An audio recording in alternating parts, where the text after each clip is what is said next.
সরকারি চাকরি অধ্যাদেশ বাতিলের দাবিতে আজও উত্তাল সচিবালয়।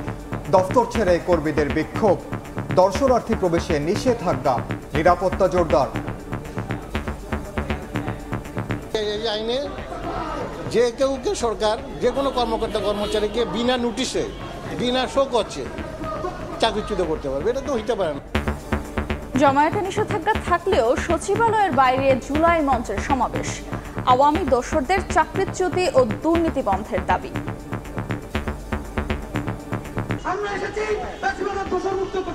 ফ্যাসিবাদের আওয়ামী লীগের স্পষ্ট সহযোগীরা আছে, তাদেরকে রাষ্ট্রযন্ত্র থেকে উৎখাত করতেই হবে। ৭১-এর মানবতা বিরোধী অপরাধের মামলায় এটিএম আজহার খালাস, মৃত্যুদণ্ডের রায় বাতিল। সংঘবদ্ধ অবিচারের অবসান মন্তব্য আইনজীবীর। সন্তোষ প্রকাশ জামায়াতের।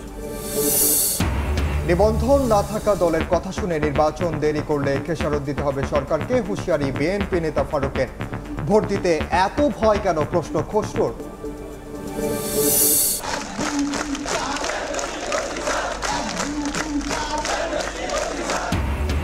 অভিন্ন চাকরি বিধি সহ ৭ দাবিতে শহীদ মিনারে পল্লী বিদ্যুৎ কর্মীরা। ১১তম গ্রেডে বেতন সহ ৩ দাবিতে কর্মবিরতিতে সরকারি প্রাথমিকের সহকারী শিক্ষকরা। এবং এবার মেহেরপুর ও সাতক্ষীরা সীমান্ত দিয়ে ৫৭ জনকে পুশিল। কুড়িগ্রামে বাধার মুখে পিছু হটল বিএসএফ। নিরাপত্তার কমতি নেই, পরিস্থিতি মোকাবেলায় প্রস্তুত বিজিবি।